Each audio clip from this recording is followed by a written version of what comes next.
Price Lord. ஆண்டவராகிய இயேசு கிறிஸ்து நாமத்தினாலே உங்கள் ஒருவரையும் வாழ்த்துகிறேன். இந்த காலை வேளையிலும் அன்போடு கூட வரவேற்கிறேன். புதிய நாளைக்கான கர்த்தர் கிருபை செய்திருக்கிறார். கர்த்தருடைய கிருபை என்றும் உள்ளதாக இருக்கிறது. நம்மை ஏற்றி ஆற்றி பலப்படுத்தி சகாயம் செய்கிறவராய் இருக்கிறார். அவருடைய வழிகள் ஆராய்ந்து முடியாதவைகளாய் இருக்கிறது. ஆனால் நம்மை அவர் நேர்த்தியாய் வழி நடத்துகிறார். வனாந்திரத்திலே வழியையும் அவாந்திர வழியிலே ஆறுகளையும் உண்டு பண்ணுகிற தேவன் இந்த காலை வேளையில கூட அவரை நோக்கி கூப்பிடுகிற நம் ஒவ்வொருவருக்கும் கர்த்தர் ஆசீர்வாதங்களை பொழிந்தருளுவாராக. கர்த்தரை நோக்கி பார்த்து ஜெபித்து இந்த நாளை நாம் துவங்குவோம். பரலோக பிதாவே, இந்த காலை வேளைக்காய் நன்றி செலுத்துகிறோம். ஆண்டவரே, ஜீவனுள்ள தேவனாய் எங்களுக்கு ஜீவன் தந்து ஒவ்வொரு நாளும் எங்களை வழிநடத்தி கொண்டு வருகிறீர். நாங்கள் எப்படி வாழ வேண்டும், எப்படி இருக்க வேண்டும், எப்படி செய்ய வேண்டும் என்கிற எல்லாத்தையும் போதித்து நாங்கள் நடக்க வேண்டிய வழியிலே எங்களை நடத்தி ஆண்டவரே எங்களை வெற்றி சிறக்க பண்ணுகிற தேவனா இருக்கிறீங்க. அதற்காக நன்றி செலுத்துகிறோம். ஆண்டவரே, உம்முடைய கரம் எங்களை பிடித்து வழி நடத்துகிறது. ஒவ்வொரு நாளும் நாங்கள் உம்முடைய பாதத்திலே எங்களை தாழ்த்த, எங்களை அர்ப்பணிக்க கர்த்தர் எங்களை ஆண்டவரே கிருபையாய் நடத்துகிறதற்காய் நன்றி செலுத்துகிறோம். இல்லாதவைகளை இருக்கிறவர்களை போல அழைக்கிற தேவன், எல்லாவற்றையும் எல்லாவற்றாலும் நிரப்புகிற தேவன், சகலவற்றிலும் எங்களை வழிநடத்தி தொடர்ந்து ஆசீர்வதித்து பலப்படுத்தி சாட்சியாய் நிறுத்துகிறதற்காய் நன்றி செலுத்துகிறோம். கர்த்தர் நடத்துவீராக. உம்முடைய வலதுகரம் எங்களை பராக்கிரமம் செய்யும் கரமாயிருந்து நடத்தட்டும். முது கோல் முது தடியும் எங்களை தேற்றட்டும். ஜீவனுள்ள நாளெல்லாம் நன்மையும் கிருபையும் எங்களை தொடரட்டும் என்று சொல்லி நாங்கள் அர்ப்பணிக்கிறோம். கர்த்தர் நடத்துங்க. மீட்பராகிய இயேசு கிறிஸ்துவின் நாமத்தில் ஜெபிக்கிறோம் எங்க நல்ல பிதாவே, ஆமென். பிரியமானவர்களே, ஆண்டவராகிய இயேசு கிறிஸ்து நாமத்தினாலே உங்களை ஒருவரையும் வாழ்த்துகிறேன். இந்த புதிய நாளை காண கர்த்தர் கிருபை செய்திருக்கிறாரு. அவருக்கே இன்றைக்கும் சதா காலமும் மகிமை உண்டாகட்டும். உங்களுடைய பிதாவாகிய தேவனாலும் கர்த்தராகிய இயேசு கிறிஸ்துவினாலும் உங்களுக்கு கிருபையும் சமாதானமும் உண்டாவதாக என்று வாழ்த்துகிறேன். ஒரு வீடுகள் தோறும் கிருபையும் சமாதானமும் உண்டாகட்டும், பெருகட்டும். இன்றைய தினத்துல கூட எசேக்கியேல் தீர்க்கதரிசன புஸ்தகத்துல பாகம் 10 நம்ம தியானிக்க போகிறோம். PDF ஃபைல் அனுப்பியிருக்கிறேன், எல்லாரும் ஓபன் பண்ணிடுங்க.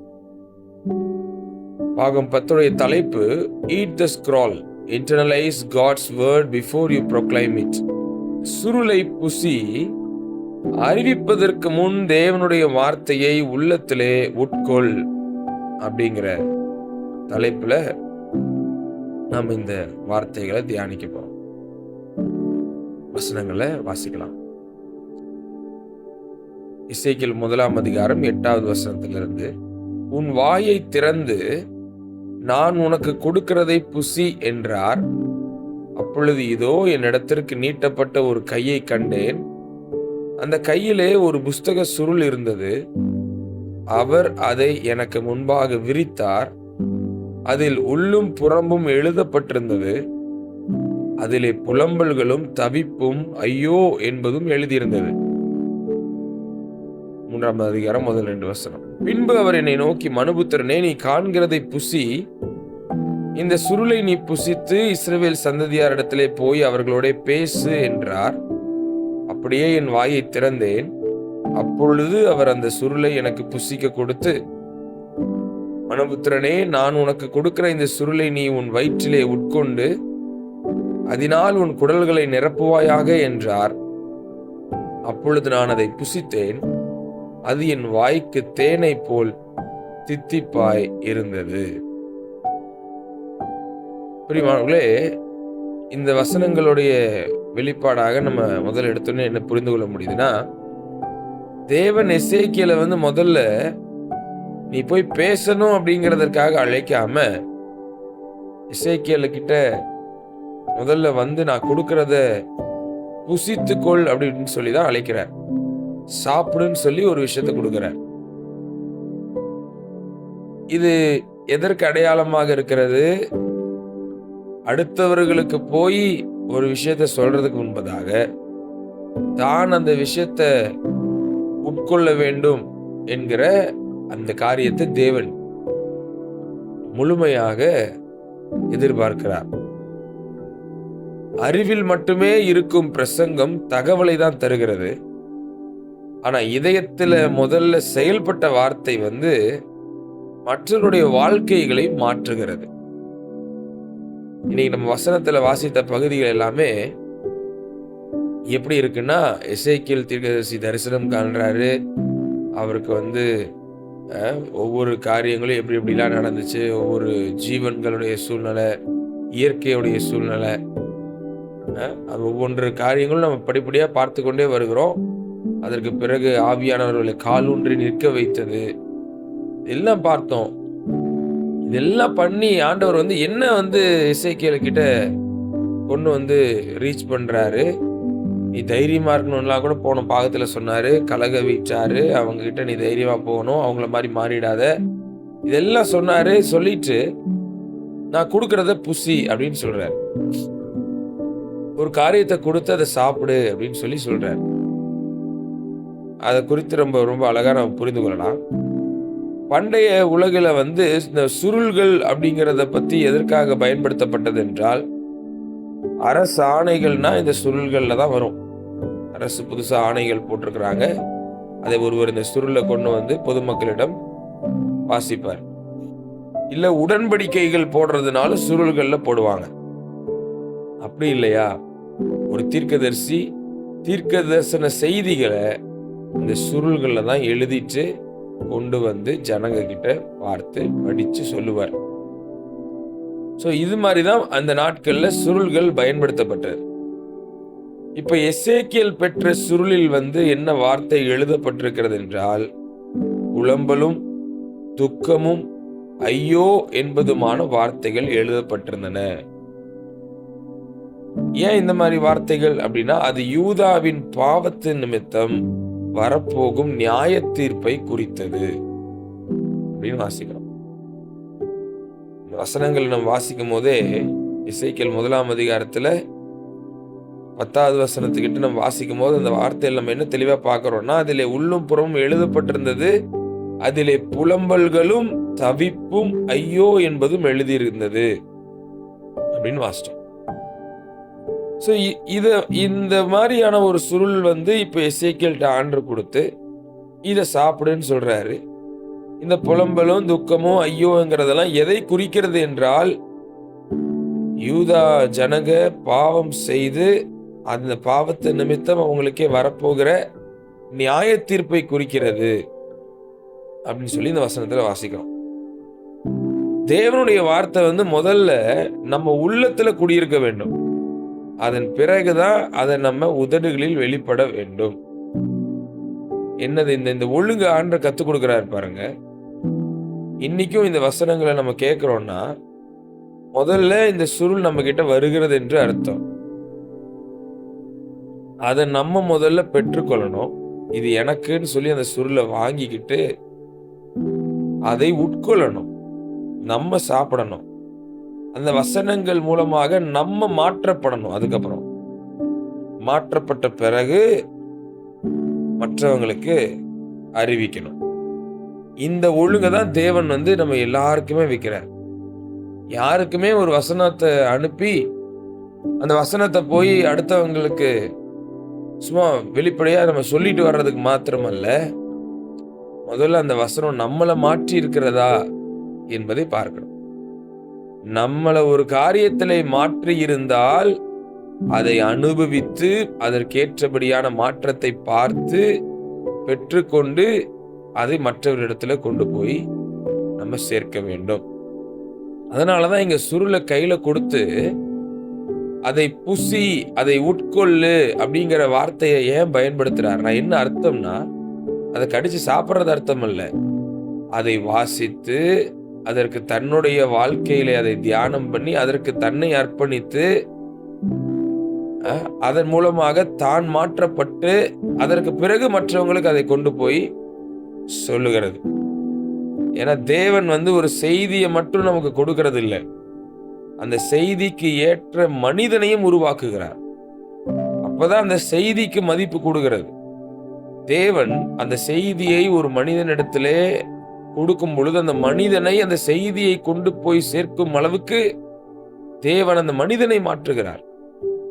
அப்போஸ்தலனாகிய பவுல் கிருபையை பற்றி பேச அவர் போக வேண்டும் என்றால், அப்போஸ்தலனாகிய பவுல் தன்னுடைய வாழ்க்கையிலே செயல்பட்ட விதங்களும் அவர் நடந்து கொண்ட விதங்களும் அதை ஆண்டவர் அவரிடத்திலே சந்தித்து அவரை மாற்றி அவரிடத்திலே அந்த கிருபையின் சுவிசேஷத்தை கொடுத்து தூக்கி எடுத்த பொழுது அவராலே கிருபையை உண்மையாக பேச முடிந்தது.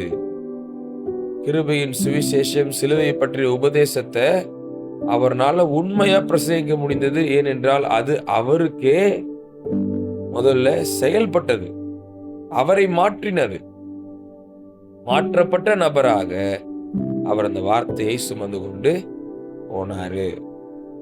இன்னைக்கும் நம்ம தியானிக்கிற இந்த தியானத்துல என்ன தியானிக்க போறோம்? 5 lessons from the scroll. இந்த சுருளில் இருந்து 5 வாழ்க்கை பாடங்களை நாம் கற்றுக்கொள்ள இருக்கிறோம். எசேக்கியேல் இடத்துல இந்த புஸ்தக சுருளை கொடுத்து சாப்பிடுன்னு சொன்ன இந்த சுருள் சம்பவத்திலிருந்து 5 வாழ்க்கை பாடங்களை நம்ம தியானிக்கலாம். Number 1, God's word must be personally received. முதலில் தேவ வார்த்தையை தனிப்பட்ட முறையில் ஏற்றுக்கொள். தனிப்பட்ட முறையில், பர்சனலா முதல்ல இதை எடுத்துக்கோ. இது பர்சனலா உன்னை தேடி வர்ற வார்த்தை, உனக்குன்னு தனிப்பட்ட விதத்துல வர்ற வார்த்தைய தனிப்பட்ட விதமா உன்னால முதல்ல எனக்குன்னு எடுத்துக்கோ. சங்கீதம் 119, 103 உம்முடைய வார்த்தைகள் என் நாவுக்கு எவ்வளவு இனிமையானவைகள், என் வாய்க்கு அவைகள் தேனிலும் மதுரமாய் இருக்கும் அப்படின்னு சங்கீதக்காரன் எழுதுறார். தேவனுடைய வார்த்தையை கேட்கறதற்கும் அதை உட்கொள்ளுகிறதற்கும் என்னைக்குமே ஆயத்தமா இருங்க, பசியோட இருங்க. நம்ம ரொம்ப பசியோட இருக்கிறோம், வீட்டுக்கு போன உடனே சாப்பிடணும்னு எண்ணத்துல வரோம். வீட்டுக்கு வந்த உடனே உடனடியாக நம்ம மனசு, கை, கால் எல்லாம் எதற்கு தயாராகுது? உட்கார்ந்து சாப்பிடணும் அப்படிங்கிறதுக்காக. அந்த தயார் நிலையில கிடைத்த உடனே இந்த சாப்பாடு எனக்கு இல்லை, நான் மற்றவங்களுக்கு கொடுக்கறதுக்கு அப்படின்னு சொல்லுவோமான்னு பார்த்தா இல்லை. அதை முதல்ல பர்சனலா எனக்கு பசிக்குது, நான் சாப்பிடணும்னு அதை எடுக்கிறோம் நம்ம. அது மாதிரி தேவனுடைய வார்த்தைகளை எப்ப கேட்கறதா இருந்தாலும் முதல்ல அந்த வார்த்தைகள் எனக்கு அப்படின்னு அக்செப்ட் பண்ணுங்க. பெரும்பாலும் நிறைய சமயத்துல எப்படி பண்றாங்க சிலர்னா, ஒரு வசனங்கள் போதிக்கப்படும் போதே இது எங்க அப்பாவுக்கு, இது எங்க அம்மாவுக்கு, இது என் தங்கச்சிக்கு, இது எங்க அப்பா அண்ணனுக்கு இப்படின்னு சொல்லி மற்றவர்களுக்குன்னு போற மாதிரியான வார்த்தையா பாக்குறதுனால தாங்கள் என்றைக்குமே மாற்றப்படுகிறவர்களா இருக்கிறது இல்லை.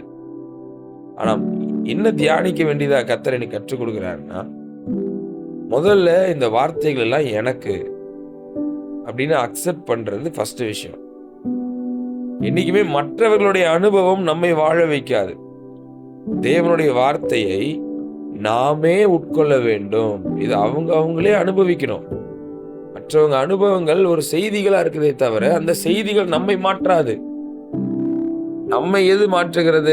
நாம் தேவனுடைய வார்த்தையை எப்படி அக்செப்ட் பண்றோமோ அது நம்மளை மாற்றுகிறது இல்லையா? சோ அதான் ஃபர்ஸ்ட் காரியம்.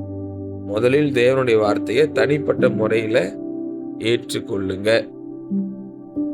இரண்டாவது, God's word nourishes the inner man. தேவ வார்த்தை உள்ளான மனிதனை போஷிக்கிறது. நல்லா புரிந்து கொள்ளுங்க. நாம் படைக்கப்பட்ட விதம் ஆவி, ஆத்துமா, சரீரம். இதுல சரீரத்துக்கு மட்டும் உணவு கொடுத்துட்டு இருக்கிறோம். நம்ம பல நேரங்கள்ல நம்ம பண்ணுகிற தவறு என்னன்னா, 3 வேளையோ 2 வேளையோ இல்ல 5 வேளையோ ஒரு மனிதர்கள் அவர்களுக்கு விருப்பப்பட்டபடி இந்த சரீரத்திற்கு உணவளிக்கிறார்கள். சரீரம் பலனாக மாறுவதற்கு கண்டிப்பா உணவு எடுத்து சாப்பிடுறோம். சரீரம் பலனாக மாறுகிறது. பலவீனமா சரீரம் போச்சுன்னா கூட டாக்டர்கிட்ட போய் கேட்கும் போதும் என்ன சாப்பிடணும் என்ன சாப்பிட வேண்டாம்னு சொல்லுகிறதை கேட்டு மறுபடியும் அதற்கேற்றபடி சாப்பிடுகிறோம். அப்போ சரீரத்திற்கு தேவையான உணவை நம்ம வீணாக்குவதில்லை. அதை பார்த்து பார்த்து நம்ம செய்கிறோம், சாப்பிடுகிறோம். ஆனா அதே சமயம் உள்ளுக்குள்ள மனசுன்னு ஒண்ணு இருக்குது, ஆவிக்குரிய பகுதின்னு ஒண்ணு இருக்குது. அதுக்கெல்லாம் எது உணவு? அதுக்கு உணவு கொடுக்கிறோமா? அந்த உள்ளான மனிதனுக்கு உணவு இல்லாம, போஷாக் இல்லாம அவன் மிகவும் பலவீனமாய் கிடக்கிறான். மனசு ரொம்ப பலவீனமா இருக்குதுங்க. சின்ன சின்ன விஷயம் உடைஞ்சு போயிருது மனசுன்னு சொல்றீங்களா? உள்ள இருக்கிற மனுஷனுக்கு சோறு போடல, உள்ள இருக்கிற மனிதனை பலவானாய் மாற்றல. எப்படி உள்ள இருக்கிற மனுஷனுக்கு சோறு போடுறது? எப்படி உள்ள இருக்கிற மனுஷனை பலவானா மாத்துறது? மத்தேயு 4:4 இயேசு சொல்லுகிறார், அவர் பிரதித்திரமாக, மனுஷன் அப்பத்தினாலே மாத்திரமல்ல தேவனுடைய வாயிலிருந்து புறப்படுகிற ஒவ்வொரு வார்த்தையினாலும் பிழைப்பான் என்று எழுதியிருக்கிறதே என்றார். அதனால அப்பத்தினால மாத்திரமல்ல, அப்பத்தினால சரீரம் பலனாகுது, அது மாத்திரமல்ல, உள்ளுக்குள்ள இருக்கிற மனுஷனுக்கு தேவையானது எல்லாம் ஆண்டவர் வாயிலிருந்து புறப்படுகிற ஒவ்வொரு வார்த்தையிலும் இருக்கிறது. இத தெளிவா சொல்லி கொடுக்கிறார் ஆண்டவர், இல்லையா? அப்ப தேவனுடைய வார்த்தையை எந்த அளவுக்கு நீங்க உட்கொள்றீங்களோ அந்த அளவுக்கு உள்ளான மனுஷன் பலனாகிறான். அதனாலதான் உடலுக்கு உணவு தேவை, ஆவிக்கு தேவ வார்த்தை தேவை. நீங்க அதை மட்டும் சாப்பாடு போடாம விட்டுட்டீங்க. அது எப்ப பிரதர்? அதான் நாங்க வாரந்தோறும் ஞாயிற்றுக்கிழமை சாப்பிடுறோமே. நம்ம சரீரத்துக்கு வாரந்தோறும் ஒரு தடவை சாப்பிட்டா போதுமா? ஒரு வாரத்திலே ஒரு நாள் கூடி மொத்தமா சாப்பிட்டுட்டு 7 நாள் சாப்பிடாம இருக்க முடியுமா? இல்ல. நம்ம சரீரத்துக்கு டெய்லியும் உணவு தேவை. அதே மாதிரிதான் உள்ளான மனுஷனுக்கும் தினந்தோறும் உணவுகள் கொடுத்தீங்கன்னா பலவானா இருப்பான். 3வது பாடம், even difficult truth is sweet. கடினமான சத்தியமும் இனிமையானதே. எபிரேயர் 12:6 வாசிக்கிறோம், கர்த்தர் எவனிடத்தில் அன்பு கூறுகிறாரோ அவனை அவர் சிட்சித்து தாம் சேர்த்துக் கொள்ளுகிற எந்த மகனையும் தண்டிக்கிறார் என்று பிள்ளைகளுக்கு சொல்லுகிறது போல உங்களுக்கு சொல்லி இருக்கிற புத்திமதியை மறந்தீர்கள். சில நேரத்துல தேவனுடைய வார்த்தைகள் ரொம்ப கடினமா இருக்கிறது போல தோன்றலாம். அதுதான் ஆனா சிட்சை. என்னது சிட்சைனா? என்னது? ஒழுங்குபடுத்துவது. ஒழுங்கீனமா போகிற காரியத்தை ஒழுங்குபடுத்துவதற்கு தேவனுடைய உபதேசமானது கடினமான உபதேசம் போல தோன்றலாம். தேவனுடைய சிட்சைனா உங்களை போட்டு அவர் குச்சி எடுத்துட்டு அடிப்பாரு, இல்லை உங்களை கைவிட்டுருவாரு, அப்படி அல்ல சிட்சை என்பது. சிட்சை என்பது வேதாந்தத்தின் அடிப்படையில தேவன் நம்மளை சிட்சிக்கும் விதம் ஒன்றே ஒன்றுதான். அது அவருடைய வார்த்தையை கொண்டுதான் சிட்சிப்பார். சிலர் நினைக்கிறாங்க வியாதியை கொடுத்து சிட்சிக்கிறாரு. சிலர் நினைக்கிறாங்க அவர் எங்களை கைவிட்டுட்டு அமைதியா இருந்து சிட்சிக்கிறாரு. இல்ல, நிச்சயமா அவர் உங்களை ஒருபோதும் கைவிடுவதும் இல்லை, வியாதிகள் அவர் மூலமா வருவதும் அல்ல. சிட்சைகள் என்றைக்குமே ஒரு தேவனுடைய பிள்ளைக்கு எப்படி வருகிறது என்றால் அவருடைய வார்த்தை மூலமா தான் வருது. ஆனா அந்த வார்த்தையை கேட்கும் போதே ரொம்ப அப்படியே நம்மளை குத்துற மாதிரி இருக்கும். ஏன்னா கடினமான உபதேசமா இருக்கிற மாதிரி அந்த நேரத்துக்கு தோன்றும். ஆனா அதுதான் உமக்கு ஏற்ற உபதேசம். சரியாதான் சொல்றாங்க, சரியாதான் இந்த வார்த்தைகள் வசனத்திலிருந்து தேவன் நமக்கு சொல்றாரு, அதை புரிந்து கொள்ள மனசு வராது. ஆனா அதுதான் ஏற்ற வார்த்தை. செய்தி கடினமானதுதான், ஆனால் வார்த்தை இனிமையானது. ஏனெனில் அது தேவ அன்பிலிருந்து வருகிறது. வேற வம்புலையோ இல்ல பிரிவினையிலையோ பொறாமையிலையோ வர்றதில்லை.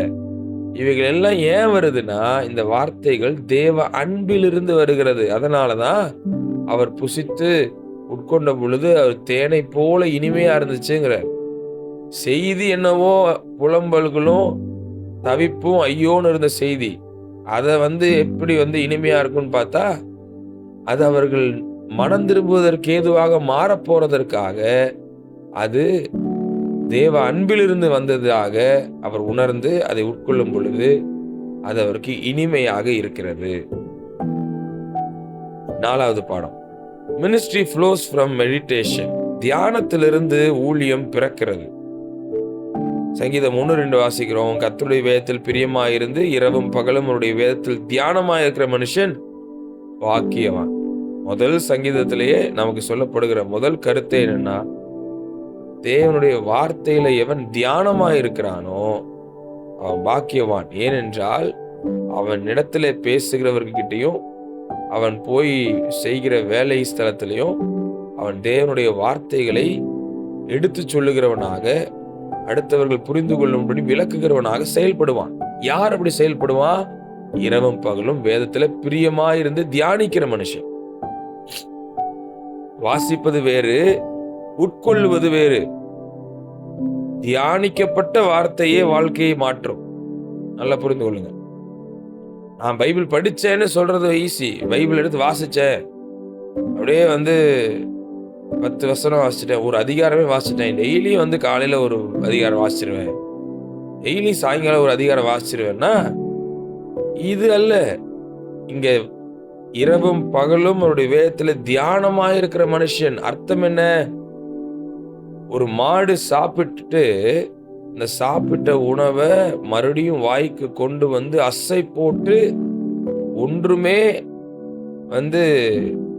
ஜீரணமாகாமல் போயிடக்கூடாது, அதுல இருக்கிற அத்தனை சத்துக்களையும் உறிந்து கொள்ளணும்னு சொல்லிட்டு அது காலையில சாப்பிட்டாலும் சாப்பிட்டதை மறுபடியும் உட்காந்து பொறுமையா அசை போடுமா, மறுபடியும் மதியானம் சாப்பிட்டாலும் மறுபடியும் உட்காந்து அசை போடும், மறுபடியும் சாயங்காலம் சாப்பிட்டாலும் மறுபடியும் உட்காந்து அசை போடும். என்ன அர்த்தம்? சரீரத்திற்கு தேவையான அத்தனை சத்துக்களையும் அந்த உணவிலிருந்து அதை எடுத்துக்கொள்ளுகிறது. நாமும் நம்ம சரீரத்துக்கு சாப்பிடுற சாப்பாடை பேசல. இப்போ உள்ளான மனுஷனுக்கு தேவையான சாப்பாடு நீங்க வசனத்தை வாசிக்கிறதுல இல்ல, அதை அசை போடுவதில் தியானிப்பதில் இருக்குது. நீங்கள் தியானிக்க தியானிக்க அந்த வார்த்தைகளுடைய முழு சத்தையும் உறிந்து கொள்றீங்க. நீங்க ஒரு வசனத்தை அரை நிமிஷத்துல வாசிட்டு போயிடலாம் நீங்க அடுத்த வசனத்துக்கு. ஆனா அந்த ஒரு வசனத்தை 1 மணி நேரம் கூட நம்ம வாசிக்க முடியும். என்ன அர்த்தமாகும்? அந்த ஒரு வசனத்துடைய தாக்கம் உங்களுடைய உள்ளான மனுஷனை நிரப்பி இருக்கும். நம்ம இப்ப காலையில கூட நம்ம தியானிக்கிற இந்த பகுதிகளெல்லாம் ஒரு 2-3 வசனங்கள் வாசிக்கிறோம், 4 வசனங்கள் வாசிக்கிறோம், அவ்வளவுதான் ஒரு நாளைக்கு தோன்றுகிறது. ஆனா அதுவே பத்த மாட்டேங்குது. நமக்கு இந்த அரை மணி நேரம் பத்துறது இல்ல. இந்த அளவுக்கு நம்ம எடுத்து புசிக்கிறதுல ஒவ்வொரு பாடத்தையும் நம்ம உள்ள எடுத்துக்கும் போது உள்ளான மனுஷன் அதை கேட்டு அதை வாங்கி புசித்து உட்கொண்டு அதுல பலனாகிறான். அதனால வாசிக்கிறது வேற, தியானிப்பது வேற, உட்கொள்வது வேற. நீங்க ஒரு வார்த்தையை தியானிச்சிட்டீங்கன்னா அது உங்க வாழ்க்கையாகவே மாறிடும். உங்க வாழ்க்கையவே அடுத்தவங்க பார்க்கும் போது அது சாட்சியாக நிற்கும் பாருங்க. அதுதான் தியானிக்கிறதுடைய பலன். ஒருவர் தியானித்த உடனே அது அவர்களுக்குள்ளே போய் அப்படியே தங்கி விடுகிறது. வாசித்தா அது மறந்து கூட போகிறது. 5வது பாடம், the messenger must become the message. செய்தியை அறிவிப்பவன் அந்த செய்தியாகவே மாற வேண்டும். செய்தியாகவே மாற வேண்டும்னா எதை சொல்றாருன்னா, நீங்க அடுத்தவங்களுக்கு எக்ஸாம்பிளா மாறிடுவீங்க. நீங்க பேசுற இந்த வார்த்தையை பேச போகிற நீங்க அடுத்தவங்களுக்கு வாழ்க்கையிலேயே மாதிரியா மாறிடுவீங்க, எக்ஸாம்பிளா மாறிடுவீங்க. ஏன்னா நீங்க புசித்து அதை அனுபவிக்கிறீர்கள். 2 கொரிந்தியர் 3ஆம் அதிகாரம் 2-3 வசனத்துல பவுல் ஜனங்களை எப்படி பேசுறாருன்னா, எங்கள் இருதயங்களில் எழுதப்பட்டும் சகல மனுஷராலும் அறிந்து வாசிக்கப்பட்டும் இருக்கிற எங்கள் நிருபம் நீங்கள் தானே. ஏனெனில் நீங்கள் எங்கள் ஊழியத்தினால் உண்டாகிய கிறிஸ்துவின் நிருபமாய் இருக்கிறீர்கள் என்று வெளியரங்கமாயிருக்கிறது. அது மையினால் அல்ல, ஜீவனுள்ள தேவனுடைய ஆவியினாலும் கற்பலகைகளில் அல்ல, இருதயங்களாகிய சதையான பலகைகளிலேயும் எழுதப்பட்டிருக்கிறது. என்ன சொல்ல வராரு? அப்போஸ்தலனாகிய பவுலே முதல்ல இந்த ஜனங்களுக்கு ஒரு நிருபமா இருந்தாரு. அவரை பார்த்து தேவனை ஏற்றுக்கொண்டு இப்ப அவங்க எல்லாரும் மற்றவர்களுக்கு ஒரு உயிருள்ள ஜீவனுள்ள நடமாடும் நிருபங்களாக நடந்துகிட்டு இருக்கிறாங்க. இன்னைக்கு தேவனுடைய பிள்ளைகள் இப்படி இருக்கணும்னு தான் தேவன் விரும்புறார். நீங்க வாழ்ற வாழ்க்கையை ஒருத்தவங்களுக்கு மெசேஜ். நீங்கள் பேசுகிற விதமே ஒருத்தவங்களுக்கு மெசேஜ். நீங்கள் நடந்து கொள்கிற விதமே அடுத்தவங்களுக்கு ஒரு செய்தி. ஒரு சூழ்நிலையை நீங்கள் கையாள்வதே அடுத்தவர்களுக்கு கிடைக்கிற ஒரு பாடம்.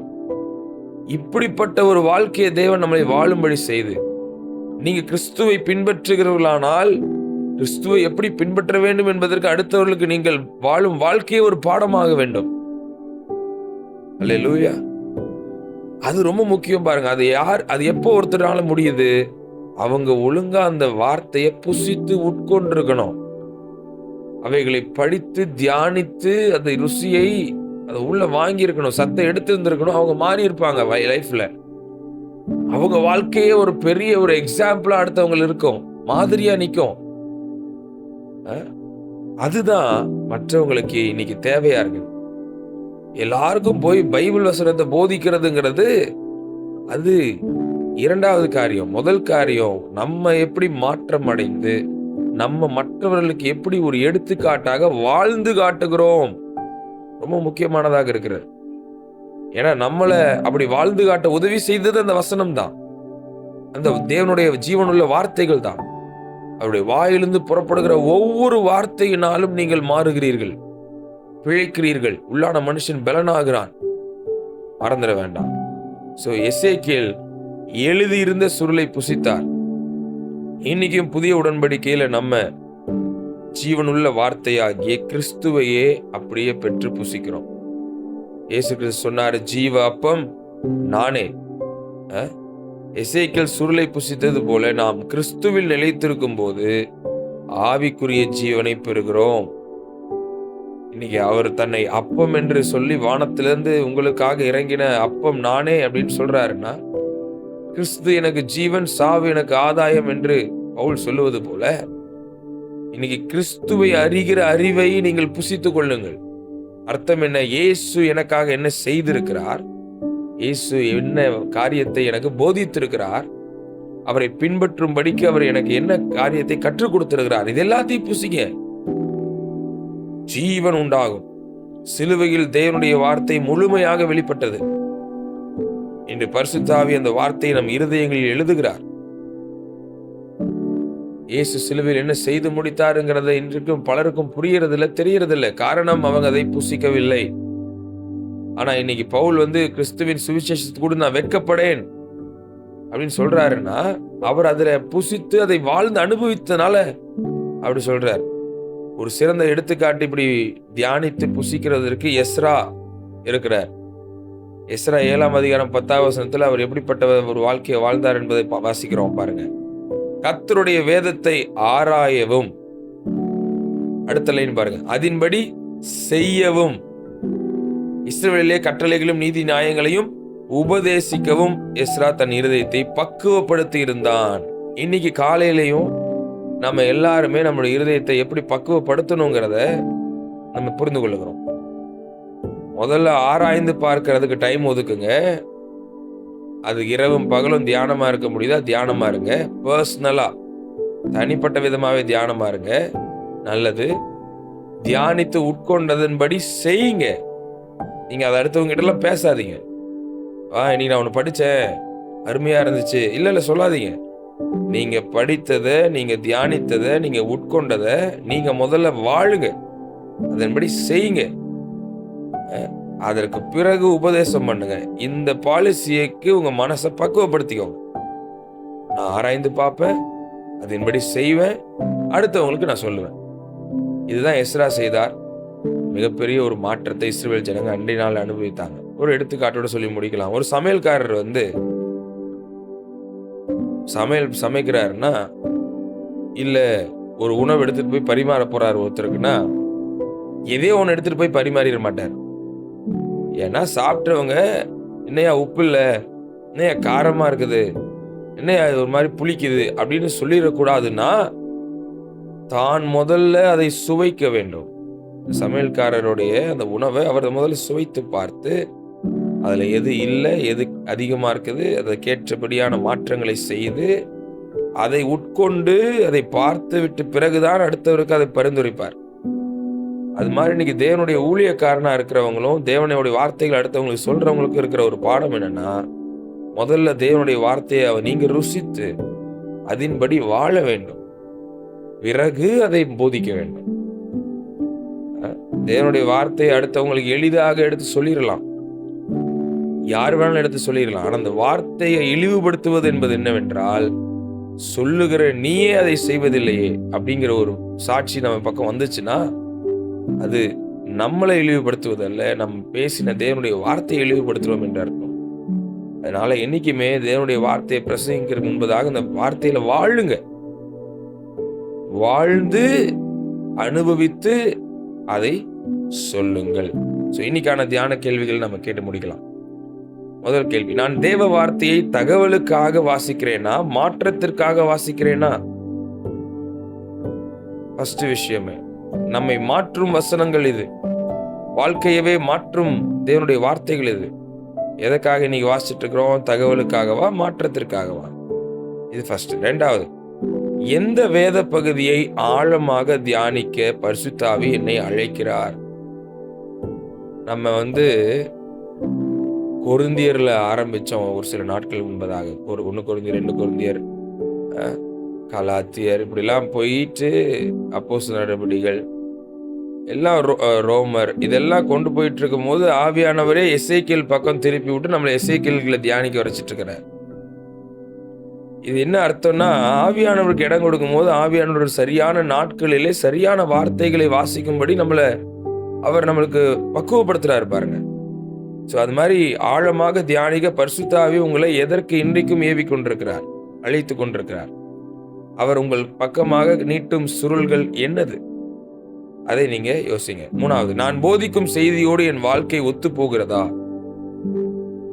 நிச்சயமா ஒத்து போகணும் இல்லையா? அந்த காரியத்தை பாருங்க. நாலாவது, ஜீவ வார்த்தையான கிறிஸ்து தினமும் என் ஆத்துமாவை எவ்வாறு போஷிக்கிறார்? உள்ளான மனுஷன் பலன் ஆகிறானா? அதை உணர்ந்து கொள்றீங்களா? கடைசியா, இன்று தேவ வார்த்தை என்னிடம் எந்த நடைமுறை மாற்றத்தை எதிர்பார்க்கிறது? இன்னைக்கு தியானிக்கிற வார்த்தையில கூட எந்தெந்த விஷயங்கள்லாம் நம்மள மாற்றத்துக்கு நேராக கொண்டு போகுதுங்கிறதையும் யோசிங்க. நம்ம ஜெபிக்கலாம். பரலோக பிதாவே, இந்த காலை வேளைக்காய் நன்றி செலுத்துகிறோம். உங்களுடைய வார்த்தைகளை புசிக்கிறதற்கு எங்களுக்கு இந்த நாளில் பலன் கொடுக்கிறதுக்காய் நன்றி, கற்றுக் கொடுப்பதற்காய் நன்றி. ஆண்டவரே, நாங்கள் உம்மையே பிடித்துக்கொள்ள, உம்முடைய வார்த்தைகளை பிடித்துக்கொள்ள, உள்ளான மனுஷனிலே வல்லமையாய் பலப்பட, எங்கள் மனம் பலனாக மாற, ஆவிக்குரிய பகுதி உற்சாகமாய் இருக்க கர்த்தருடைய வார்த்தைகளை எங்களுக்கு அனுப்புகிறீர். அதற்காக நன்றி செலுத்துகிறோம். எங்களை தாழ்த்துகிறோம். எங்கள் ஒவ்வொருவரையும் கர்த்தர் பலப்படுத்துங்க, சகாயம் செய்யுங்க. உடைய வசனங்களினாலே இன்னும் அதிக தைரியத்தையும் பலத்தையும் உண்டு பண்ணி கொடுங்க. இந்த காலை வேளையை நாங்கள் ஜெபிக்கிறோம். எங்களுக்கு எந்தெந்த காரியத்திலெல்லாம் ஞானம் இல்லாமல் செயல்பட்டு இருக்கிறோமோ அந்த பகுதிகள் ஞானமாய் செயல்படுவதற்கு ஞானத்தை கொடுங்க, அறிவையும் புத்தியும் கொடுங்க, சாந்த குணத்தையும் மனத்தாழ்மையும் கொடுங்க. இன்னும் அதிக பொறுமையுள்ள ஒரு வாழ்க்கையை, நீடிய பொறுமை எங்களுக்கு கொடுங்க. கர்த்தர் எங்களுக்கு அனுக்கிரகம் செய்யுங்க. உங்களுடைய அன்பை அடுத்தவங்களுக்கு நாங்கள் காட்ட, அன்பில் நிறையவும், ஆரோக்கியமான சரீரத்தோட வாழ, சரீர சுக பலத்தையும் ஐஸ்வர்யத்தோடு கனத்தோடு வாழ்ந்து ராஜ்யத்திற்காக கொடுக்கவும், அநேக ஜனங்களை ஆசீர்வதிக்கவும், நாங்கள் அள்ளி கொடுக்கவும் கர்த்தர் எங்கள் கைகளை என்றைக்கும் பெருக வைங்க. உமக்கு சாட்சியாகவே நாங்கள் வாழ்ந்து எதை செய்தாலும் உடைய நாம மகிமைக்காகவே செய்து முடிக்க கர்த்தர் கிருபை கொடுங்க. மீட்பராகிய இயேசு கிறிஸ்துவின் நாமத்தில் ஜெபிக்கிறோம் எங்கள் நல்ல பிதாவே, ஆமென். என் ஆத்துமாவே கர்த்தரை ஸ்தோத்திரி, என் முழுமே உடைய பரிசுத்த நாமத்தை ஸ்தோத்திரி. என் ஆத்துமாவே கர்த்தரை ஸ்தோத்திரி, கர்த்தர் செய்த சகல உபகாரங்களையும் மறவாதே. ஆமென். கர்த்தராகிய இயேசு கிறிஸ்துவின் கிருபையும் பிதாவாகிய தேவனுடைய அன்பும் பரிசுத்த ஆவியானுடைய அந்யோன்ய ஐக்கியமும் நம் அனைவரோடும் கூட இப்பொழுதும் எப்பொழுதும் சதா காலம் இருப்பதாக. ஆமென். Praise the Lord. God bless you, brothers and sisters. கர்த்தர் உங்களை தொடர்ந்து ஆசீர்வதிப்பாராக. ஆமென். Praise the Lord. Praise the Lord. Praise the Lord. Praise the Lord. Praise the Lord, sister. Praise the Lord, brother. Praise the Lord. Praise the Lord, sister. Praise the Lord. Praise the Lord, sister. Praise the Lord.